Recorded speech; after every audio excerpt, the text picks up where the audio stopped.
Emergency services વિભાગ દ્વારા સુરત મહાનગરપાલિકાના વિવિધ ઝોન વિસ્તારોમાં આવેલી ઇમારત જેવી કે હોસ્પિટલ, હોટલ, જીમ, કોમર્શિયલ ઇમારત વગેરેમાં અપૂરતી ફાયર સિસ્ટમ હોવાથી ફાયર સિસ્ટમ દ્વારા તારીખ 18 નવેમ્બર 2024ના રોજ રાત્રિ દરમિયાન જાહેર સલામતીને ધ્યાને લેતા તાકીદની અસરથી સીલ કરવામાં આવી હતી। સુરત શહેરના જીમ અને સ્પા સેન્ટરોમાં ફાયર સેફટીનું મહત્વ વધતું જાય છે। ગયા કેટલાક સમયથી ઘટેલી અગ્નિકાંડની ઘટનાઓને ધ્યાનમાં રાખીને મનપાના ફાયર વિભાગે સુરતભરમાં જીમ અને સ્પા સેન્ટરોમાં ફાયર સેફટીની સુવિધાઓની ચકાસણી શરૂ કરી છે।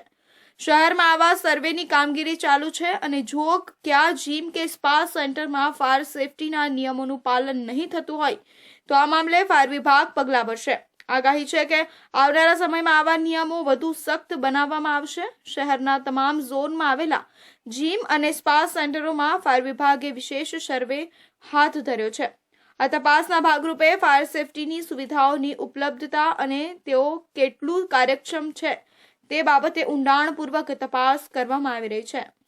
જીમને અમુક ઘણા બધા સાધનો હોય છે કે જેવું કે ફાયર એક્સટિંગ્વિશર છે, સ્પ્રિંકલર સિસ્ટમ છે, ફાયર એક્ઝિટ ડોર છે, ઘણા બધા સાધનો છે જે અમે રૂટીન ચેકઅપ કરતા હોય છે।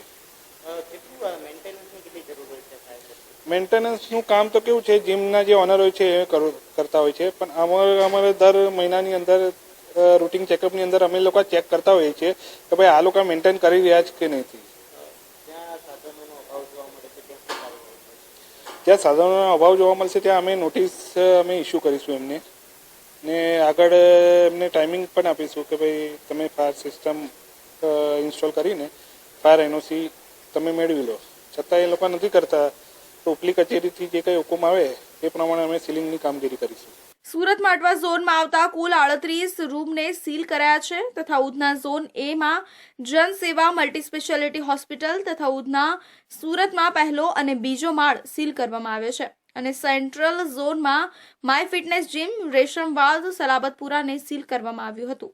આમ ફાયર વિભાગની ટીમ જુદા જુદા સ્પા અને જીમ સેન્ટરોમાં આવી તપાસ કરી રહી છે। ફાયર એક્સટિંગ્યુશર અને અન્ય સુરક્ષા સાધનો શું કાર્યક્ષમ છે કે નહીં તે તપાસવામાં આવી રહ્યું છે।